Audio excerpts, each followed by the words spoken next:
আজকে কেন মাননীয় উপদেষ্টা আমাদেরকে আমন্ত্রণ জানিয়েছেন আমি আমার ভাই আক্তার বক্তব্য দেওয়ার আগ পর্যন্ত বুঝতে পারিনি। তো আক্তার বক্তব্য দেওয়ার পরে বুঝতে পারলাম যে এখানে কিছু সমস্যা হয়েছে জুতায় জাতীয় সনদ স্বাক্ষর করার সংক্রান্ত বিষয়ে। তারপরে সেই বক্তব্যটা জামায়াত ইসলামের নেতা জনাব আকন্দ সাহেব যেটা কোরোবোরেট করলেন তাতে করে এটা সমৃদ্ধ হয়েছে। তার আগ পর্যন্ত যে সমস্ত নেতৃবৃন্দ বক্তব্য দিয়েছেন তাতে আমার মনে হয়েছে যে জুলাই জাতীয় সনদ স্বাক্ষরের আগে এটা একটা ওয়ার্ম আপ প্রোগ্রাম। মাননীয় প্রধান উপদেষ্টা আশ্বস্ত হতে চেয়েছেন যে কিভাবে এটা স্বাক্ষর অনুষ্ঠান হবে সাকসেসফুলি ইত্যাদি। যেহেতু মাননীয় প্রধান উপদেষ্টা প্রারম্ভিক স্বাগত বক্তব্য দেন নাই, সেই জন্য এগুলো বুঝতে অপেক্ষা করতে হয়েছে। আশা করি আপনার বক্তব্যের মধ্য দিয়ে আমরা আরো বেশি আশ্বস্ত হব। তা আমার মনে হয়েছিল মানে প্রধান উপদেষ্টা আপনি জাতিসংঘ সফরের সময় জনাব আক্তার হোসেন কেউ সাথে নিয়ে গেছিলেন, তারা হয়তো অনেক কিছু বিষয়ে আপনার কাছ থেকে শিক্ষা পাবেন, আশ্বস্ত হবেন এবং আমরাও শেষে আশ্বস্ত হতে পারবো। কিন্তু এখন দেখতেছি যেই আমরা সারা রাত যা পড়লাম সকালবেলা ওটা আবার এটা রিপিটেশন, সেটা করা আমাদের মনে হয় উচিত হবে না।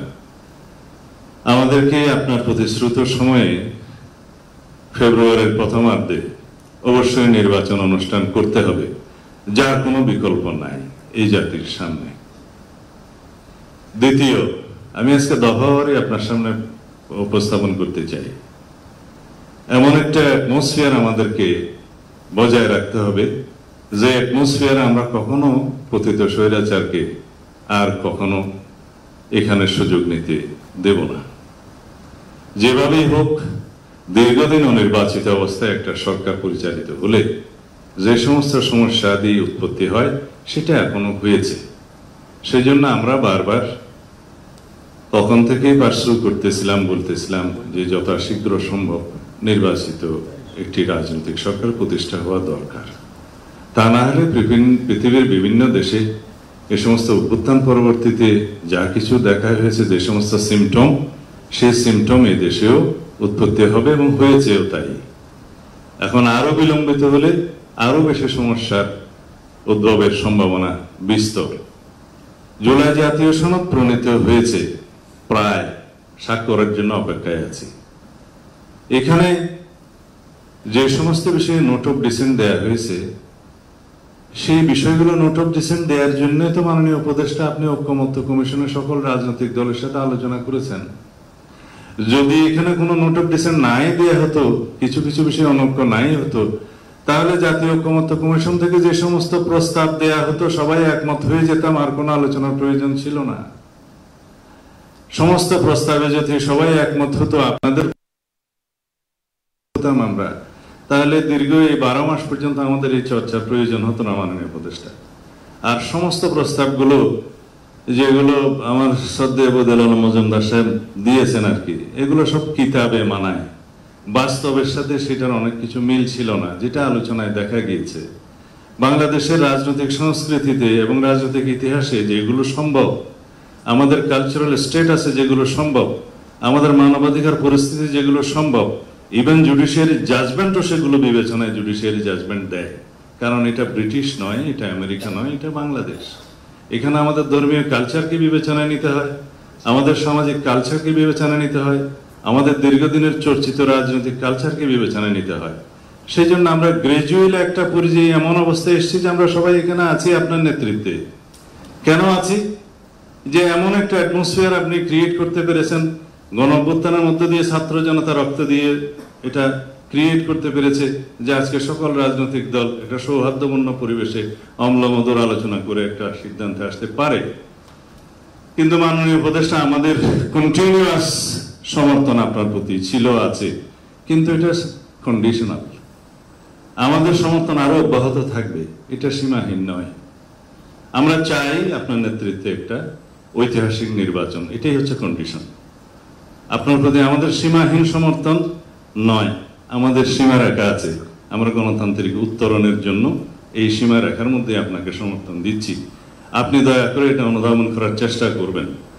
আজকে সচিবালয়ে যে সমস্ত নিয়োগ বদলি পদায়নের জন্য আপনি মন্ত্রিপরিষদ একটা ক্যাবিনেট কমিটি করে দিয়েছেন, এটার কোনো চর্চা নাই, এটার কোনো ট্রেডিশন নাই, এটা কোনো নিয়ম নয়।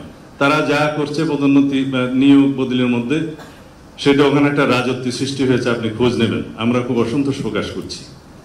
তাছাড়া অন্যান্য বিষয়ে যাতে বাংলাদেশের সকল অর্গানে ব্যালেন্স থাকে, সেটা আপনাকে চেষ্টা করতে হবে মাননীয় প্রধান উপদেষ্টা। আমরা চাই না প্রতিরক্ষা বাহিনীগুলোর মধ্যে কোন রকমের ভারসাম্যহীনতা নষ্ট হোক, আমরা সেটা এফোর্ড করতে পারবো না এই মুহূর্তে। আমরা চাই আপনার সাথে প্রতিরক্ষা বাহিনীর সুসম্পর্ক বজায় থাকুক, রাষ্ট্রে একটা ব্যালেন্সড অবস্থা থাকতে হবে। আমরা নির্বাচনকে সামনে রেখে কোন রকমের ঝুঁকির মধ্যে আমরা যেতে চাই না, যেতে পারবো না, সেটা আমরা এফোর্ড করতে পারবো না। পতিত স্বৈরাচার এবং তাদের দোসর একটি দেশ এই সুযোগ নেওয়ার জন্য বসে থাকবে। সুতরাং আমাদেরকে একদম অতি বিপ্লবী হলেও চলবে না, আমাদেরকে বাস্তবতার নিরিখে আমাদের পদক্ষেপটা দিতে হবে। আমি যারা নোট অফ ডিসেন্টের বিষয়ে কথা হচ্ছে তাদের উদ্দেশ্যে বলছি যে নোট অফ ডিসেন্ট যেগুলো দেওয়া হয়েছে, এগুলোর স্বাধীনতা তো আপনারাই দিয়েছেন আলাপ আলোচনার মধ্যে দিয়ে, এবং এখানে আমরা একত্রিত হয়েছিলাম যে আমরা সবাই আলোচনা করব এভাবেই যে আমরা মাননীয় প্রধান উপদেষ্টা প্রথম দিন থেকে যেটা বলেছে যে রাজনৈতিক দল সমূহ যে সমস্ত বিষয়ে ঐক্যমত্য পোষণ করতে পারবে সেগুলো সংকলিত হয়ে সে একটা জাতীয় সনদ হবে, এবং এই জাতীয় সনদটা পরবর্তী নির্বাচিত পার্লামেন্টে বাস্তবায়িত হবে। তার আগ পর্যন্ত এই সরকারের হাতে যেগুলো করার ক্ষমতা থাকবে অর্ডিন্যান্স জারির মধ্য দিয়ে বা নির্বাহী আদেশের মধ্য দিয়ে সেগুলো বাস্তবায়িত ইতিমধ্যেই হবে এবং হচ্ছে প্রতিনিয়ত। সুতরাং একটা সংসদ অতি অবশ্যই জরুরি সেগুলো বাস্তবায়নের জন্য। এখন কেউ বলছে এই সংসদকে কনস্টিটিউয়েন্ট পাওয়ার দিতে হবে, সেই জন্য অনেক কষ্ট করে একটা পদ্ধতি বের করেছে বহুদিনের ব্রেইন স্টর্মিং এর মধ্য দিয়ে। সেটা কি হতে পারে? সোভারেইন অথরিটি ডিরাইভ করবে সোভারেইন অথরিটি থেকে সেই কনস্টিটিউয়েন্ট পাওয়ার, কিন্তু সেই পার্লামেন্টকে আমরা কনস্টিটিউয়েন্ট অ্যাসেম্বলি বলছি না, সাধারণ জাতীয় সংসদ নির্বাচন হচ্ছে সেটা। কিন্তু পাওয়ারটা থাকতেছে যদি আমরা একই সাথে গণভোটের মধ্য দিয়ে কনস্টিটিউয়েন্ট পাওয়ার যারা দিতে পারে আর্টিকেল 7 অনুসারে সেই জনগণের, তারা রিপাবলিকের সর্বময় ক্ষমতার মালিক, তাদের পক্ষ থেকে যখন সেটা কনসেন্ট আসবে তখন সেটা কনস্টিটিউয়েন্ট পাওয়ার হচ্ছে, এবং সেই কনস্টিটিউয়েন্ট পাওয়ার অনুবলে আমরা সেগুলো করতে বাধ্য হব। যারা পার্লামেন্টে যাবে তাদের উপরে ইম্পোজ করা হচ্ছে, কেউ এদিক থেকে নড়তে পারবে না। হ্যাঁ, সেই পার্লামেন্ট তার বাইরেও অনেক অ্যামেন্ডমেন্ট নিতে পারবে রাজনৈতিক অঙ্গীকার অনুসারে, জনমতের ভিত্তিতে আলাপ আলোচনার মধ্যে দিয়ে, বাট এগুলো তাদেরকে অবশ্যই নিতে হবে। সেটা ওখানে হচ্ছে, এই প্রক্রিয়ায় আমরা গেলাম। এখন একটা জাতীয় সংসদ নির্বাচনের 4 মাস বাকি, তার মধ্যে 2 মাস আগে তফসিল ঘোষণা করতে হবে, তার আগে থাকে 1.5-2 মাস। সেই সময়ের মধ্যে আরেকটা বিশাল আয়োজন জাতীয় সংসদের মধ্যে আয়োজন করা মাননীয় উপদেষ্টা বাংলাদেশের প্রেক্ষিতে সেটা কতটুকু বাস্তবায়ন এবং ফলাফলে কি? সারা সমগ্র দেশের জনগণ সংস্কারের জন্য বসে আছে, সংস্কারের পক্ষে, সমস্ত রাজনৈতিক দল সংস্কারের পক্ষে, জাতি পক্ষে। এখানে নেগেটিভ ভোট কয়টা পড়বে হাতে গোনা যাবে, সবাই পজিটিভই দেবে। বাকি রইল নোট অফ কনসেন্টের জন্য। মাননীয় প্রধান উপদেষ্টা বলাই আছে যে সমস্ত রাজনৈতিক দল নির্বাচনী ইশতেহারে নোট অফ ডিসেন্ট গুলো উল্লেখ করে জনগণের ম্যান্ডেট প্রাপ্ত হবে, তারা সেইভাবে নোট অফ ডিসেন্ট গুলো বাস্তবায়ন করতে পারবে। এখন আমাদের কিছু নোট অফ ডিসেন্ট আছে, অন্য একটা দলের কিছু নোট অফ ডিসেন্ট আছে, তারা যদি সংসদে ম্যান্ডেট প্রাপ্ত হয়ে যায়, সেরকম মেজরিটি পায়, তাহলে তারা সেটা বাস্তবায়ন করবে।